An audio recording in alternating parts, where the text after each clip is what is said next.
Saludamos en nuestra mesa a Guillermo Gortázar. Muy buenas tardes, ¿qué tal? Muy buenas tardes y muchas gracias por la invitación.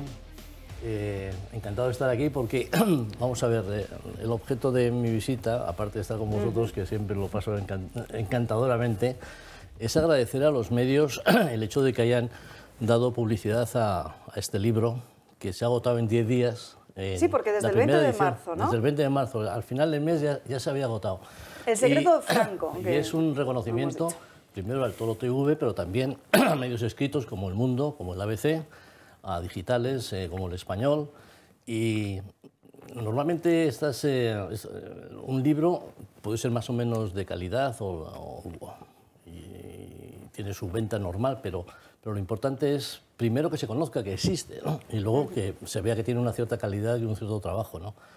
Mi anterior libro me llevó 20 años, este solamente me ha llevado 2, pero este ha tenido más repercusión. Pero porque al final también es cierto que es un libro que desvela las últimas decisiones que tomó Franco en los últimos 5 días de vida y que además plantea un debate que es muy novedoso. ¿Puso Franco la primera piedra de la transición? Bueno, la verdad es que eso debiera haber suscitado hasta el momento un cierto debate y estoy a la espera. He recibido multitud de emails, pero en los medios todavía ni El País ni los medios de izquierda han reaccionado. Yo creo que están aplicando la táctica del silencio porque no pueden contradecir algo tan evidente como lo que yo digo en este libro, ¿no? En este libro sugiero que Franco quiso reforzar al rey en la opción reformista frente al inmovilismo, no porque no le gustara el inmovilismo, él era en el fondo era un inmovilista, él no quería la reforma en vida, pero sabía que iba a venir un cambio político después de su muerte. Y entonces, en el cambio político después de su muerte, prefería 1000 veces la reforma que la ruptura. Y entonces reforzó en lo posible a don Juan Carlos para que pudiera hacer la reforma desde el poder y no se hiciera la ruptura contra el poder. Y claro, este libro tiene una noticia que es la falsa autoría del testamento político de Franco, porque Franco se atribuyó la autoría, pero lo que tiene son una serie de consecuencias, esa es una de las muchas, ¿no?, que se relatan en 300 páginas y que está teniendo muy buena acogida. 300 páginas que además le escuchaba decir en los últimos días que los historiadores suelen ser muy aburridos cuando escriben, pero que sin embargo este libro estaba escrito en clave de guión de película, de novela policíaca. Sí, después de 50 años de profesión he llegado a la conclusión de que los historiadores académicos somos muy positivistas, vamos a los archivos, hacemos las citas enormes y la polémica historiográfica, y nos ganan de corrido los divulgadores, que si son buenos, bueno, Stefan Zweig era un divulgador y es un historiador de primera, pero él se apoyaba en el trabajo de los historiadores. Entonces los divulgadores son los que realmente llegan al público con las historias, ¿no? Además de los divulgadores de historias serias como Stefan Zweig u otros, ¿no?, están los novelistas de novelas históricas, que también venden muchísimo, pero sin embargo los académicos, los que somos, digamos, estrictamente de formación universitaria y vamos a los archivos y hacemos citas, etcétera, y innovamos con la investigación, no llegamos al público, llegamos a los divulgadores, que son los que realmente luego hacen, entre comillas, el negocio legítimamente y lo hacen muchos de ellos muy bien y es positivo, ¿no?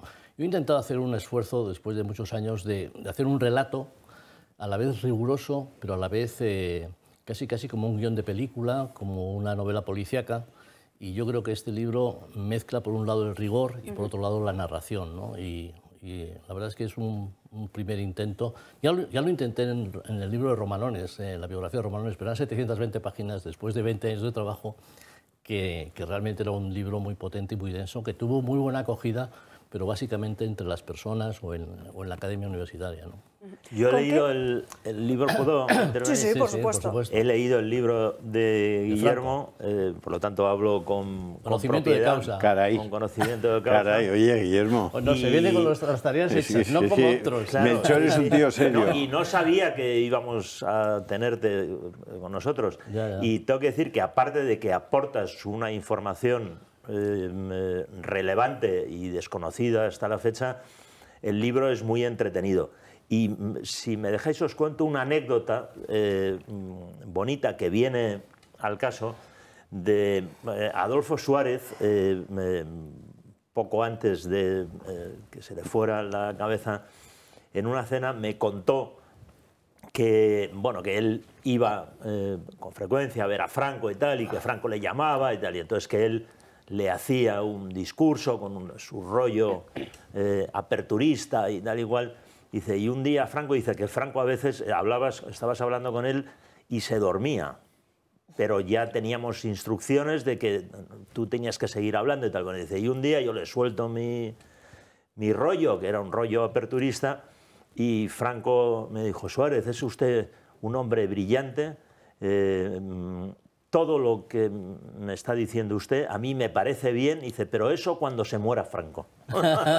Bueno, es un poco una anécdota muy bonita y que viene muy al caso, ¿no? Viene muy al caso porque realmente todo el libro va orientado en esa dirección. Sí. Franco no podía cambiar el régimen porque él era el régimen, él era la expresión de una época, de una victoria, de unas instituciones. Y dijo a muchas personas que el cambio vendría después, pero que en su vida era imposible. Es inconcebible un Franco en unas elecciones democráticas. Entonces él decía, bueno, esto vendrá después, pero yo no lo voy a ver, ¿no? Y yo creo que eso concuerda con la anécdota de Suárez, sí. que si nos hubiéramos visto antes, podías haberla incorporado. Pues sí, porque viene muy al hilo de lo que cuento en el libro, ¿no? ¿Quiénes son?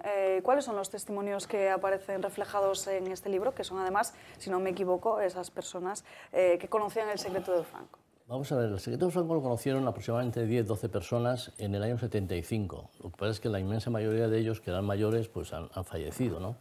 Digo todos los nombres de los que lo conocieron, ¿no? No lo voy a repetir porque son 10, pero en el año 2020, que yo llegué al conocimiento del secreto de Franco, quedaban 4 personas vivas, que son José Guillermo García Valdecasas, la esposa del autor del testamento de Franco, que es Blanca García Valdecasas, esposa de Javier Carvajal, Miguel Ángel Cifuentes, que es quien me lo contó en una tertulia sin darle importancia, y por último, el último que lo conocía era Eduardo Ameijide, que es un político del PP y de la UCD muy gobernador civil de Huesca. Íntimo amigo de Álvarez Cascos. De Navarra. Y de Navarra también. Y de Guipúzcoa, en los años de plomo. Es decir, yo no le conocía al señor Ameijide, pero debo reconocer que cuando me enteré un poco de su background político, me pareció una persona extremadamente meritoria y que había vivido todos estos actos, ¿no? Todos estos hechos. Entonces fui con la confidencia de Miguel Ángel Cifuentes, que fue el primero que me lo desveló, acudí a José Guillermo García Valdecasas, que estaba a punto de morir, estaba en cama, murió un mes después de un cáncer fulminante. Le pude grabar por teléfono todo el relato y entonces yo dije, bueno, aquí hay una historia porque no solamente es una cosa circunstancial de una persona que te cuenta y que contradice cientos de libros de historia y de politólogos, ¿no? Tiré el hilo de Blanca García Valdecasas, que era la esposa, y ella me contó la noche en la que Javier Carvajal tuvo la iluminación en 5 párrafos de redactar un texto que gustó a todo el régimen franquista, tanto a los inmovilistas como a los reformistas, y con eso y con el testimonio de Ameijide, de José Guillermo, de Blanca y de Miguel Ángel Cifuentes, dije, bueno, aquí hay una cosa ya muy consistente y se puede hacer una historia, ¿no? Y esos fueron los testigos que quedan en estos momentos, quedan 3, y desde luego, si yo fuera periodista, lo que haría sería entrevistar a alguno de los 3, pero no sé si se dejarán. Porque realmente tuvieron una vivencia muy intensa, muy intensa. Y cuando salió el tema, se juramentaron expresamente el no contarlo a nadie, consolidar la versión de que Franco había sido el autor del testamento y que se irían con ello a la tumba. Entonces, en fin, yo me anticipaba a la tumba de 4 y aquí está reflejado. No, hombre, yo quiero también contar una pequeña anécdota, pero no tan interesante como la de Melchor. Yo lo que quiero contar es que las mejores siestas que yo he echado en mi vida las he echado en el despacho de la tercera planta de Génova que tenía Guillermo Gortázar cuando era secretario de Medio Ambiente. De formación y luego portavoz de Medio Ambiente del Congreso. Sí. En el Partido Popular, y cuando yo era un modesto diputado catalán que venía por aquí, el único que nos abría las puertas de Génova era Guillermo, y no solamente nos las abría, sino que después de comer podíamos en un pequeño... en un diván que teníamos ahí. Oriental. O sea, que le prestabas mucha atención. Yo a Guillermo le estaré siempre eternamente agradecido por Pero aquello. vamos, espero que sea por algo más que por el diván, sí, es un precio muy bajo. Pero bueno, más que nada es por la coincidencia inicial. Yo en el año 90 aterricé en Barcelona como secretario de formación del PP, y allí rápidamente encajé con los miembros del PP más libres y liberales que había, que eran Alejo Vidal Quadras, tú, Sergio Gómez Alba y algún otro, ¿no? Salvador Sanz y tal. Y implicamos una amistad que dura hasta ahora, que tiene su mérito en política, porque vamos, normalmente... Y nosotros reconocimos en Guillermo probablemente al político más honrado, más honesto, más sano que había en ese momento en el Partido Popular, como luego la historia también ha demostrado. Bueno, vamos a ver, yo en el 2001 la verdad es que me encontré un poco desplazado de la situación política. A mí me parecía que Aznar había derivado en un cesarismo y en un caudillismo que no, en fin, eso decía, el próximo presidente del gobierno español lo tengo en el cuaderno azul, tal, pero sin debate dentro del partido, sin consultar al electorado, me parecía una cosa prepotente. Y sí, en el 2001, siendo diputado, que tenía tiempo hasta el año 4, cometí la singularidad de dimitir y irme a la universidad y a mi despacho, ¿no? y dejar la política. Pero con todo eso, le estoy agradecido al señor Aznar por su confianza durante 11 años, pero yo creo que el Partido Popular, no solamente con Rajoy, sino con Aznar, en la última época entró en una deriva propia de la partitocracia, ¿no? Que es que la cúpula controla todo, hace todo, y deja muy pocos espacios para el debate. No sé, me parece a mí. Yo ya sabes que tengo mi opinión sobre la acción de gobierno de Aznar, que tiene muchísimos elementos, muchísimas luces, en muchos aspectos y en muchos temas. Tiene una sombra enorme para mí, que es la no asunción de la responsabilidad en el caso Gürtel, en el caso de los sobres y de los pagos que se hacían en el Partido Popular a algunos de los responsables del partido en dinero negro, y que se hicieron durante toda la época de José María Aznar. Él mismo estuvo percibiendo ese dinero y figuraba en los papeles de Bárcenas en el principio de su... no después, cuando ya es presidente del gobierno, pero sí antes. Él era el responsable de todo lo que ocurrió allí, que probablemente no era en absoluto grave y que podía entenderse en el marco de lo que ocurría en los partidos políticos en España en ese momento. Pero yo siempre he añorado ese momento en el que Margaret Thatcher dice yo disparé. Hubiera añorado que Felipe González hubiera dicho yo maté a los 30 que mataron los GAL, también lo hubiera añorado. Y hubiera añorado que hubiéramos tenido líderes capaces de decir yo establecí ese sistema de compensación a los cargos del Partido Popular y yo asumo la responsabilidad. Pero no hemos tenido nunca líderes, hemos tenido pequeños gestores, gentes personalmente muy poco potentes, muy poco consistentes.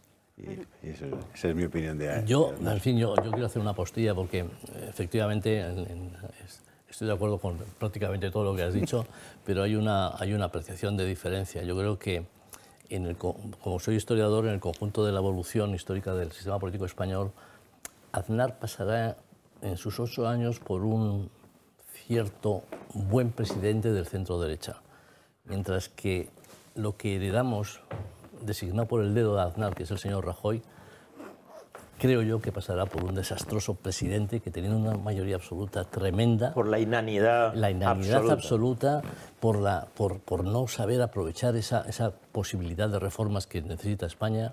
Y yo creo que, así como uno pasará como un relativamente buen presidente, el segundo, por mucho que sea muy simpático y cuente chistes y tal y cual, ha sido un desastre. Bueno, después de él se perdieron 5 millones de votos, algo así como 90 diputados, y de un partido pasamos a 3, es decir, que un mayor desastre no puede contabilizarse. Pues nada, ahí está el señor Rajoy dando vueltas por España como si fuera un líder magnífico. Yo, la verdad es que aconsejaría al señor Feijóo que no lo pasee mucho, porque los que somos más bien de centro-derechas, el señor Rajoy nos produce un profundo rechazo. Guillermo Cortázar, muchísimas gracias. No, que por quería, estar- Mariano, Ah, quería... Era un Sí, apunte sí, solo, por ¿no? Porque supuesto. como ha hablado con conocimiento de causa, además, de la época de Aznar y de Rajoy también, me interesa mucho su opinión sobre la época de Feijóo, por decirlo así, del Partido Popular de Feijóo.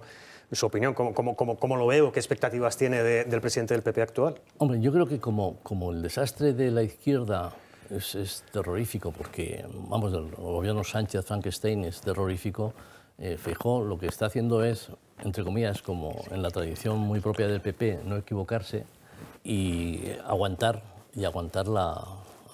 lo que viene, ¿no? Es decir, bueno, yo no hago nada, como estos se están desgastando. Ahora, yo tengo para mí que la falta de proyecto del señor Feijóo, tengo mis dudas, si es una falta de proyecto absoluta o es relativa. Si es absoluta, mal vamos, porque va a ser una prolongación de una situación partitocrática muy negativa del sistema político español. Si una vez que está en Moncloa es capaz de desarrollar un proyecto político de reforma, pues será bienvenido, ¿no? Ahora, para que gane el señor Feijóo, mucho me temo que es fundamental que pase lo que está pasando ahora, que es que la izquierda, en vez de 2 partidos, sean 3. Es decir, que esté el PSOE, esté la señora esta, que yo creo que está trastornada, esta tal Yolanda, vamos, no sé. La han elevado a los altares más santa súbita. Ha sido una cosa... Bueno, por eso se y por otro lado, en el hogar de la demencia. En el hogar de la y luego, por otro lado, Podemos, La ¿no? capacidad de subir a toda velocidad yo depende creo de la masa, que es cero. Es que no sé, pesa nada. Sí, por eso digo que el PP lo tendrá más fácil si hay tres adversarios que si hay 2, ¿no? Y luego, bueno, está toda esa patulea nacionalista periférica, que eso es una cosa insoportable y terrorífica, pero eso hay que dar por contado que toda esa gente, por no llamarle otra cosa, parte con 40 diputados. Es decir, que Sánchez, el puesto de salida es como el golf, que salen las damas de donde salen los caballeros. Él sale de donde salen las damas, ¿no? Tiene 40 nada más salir.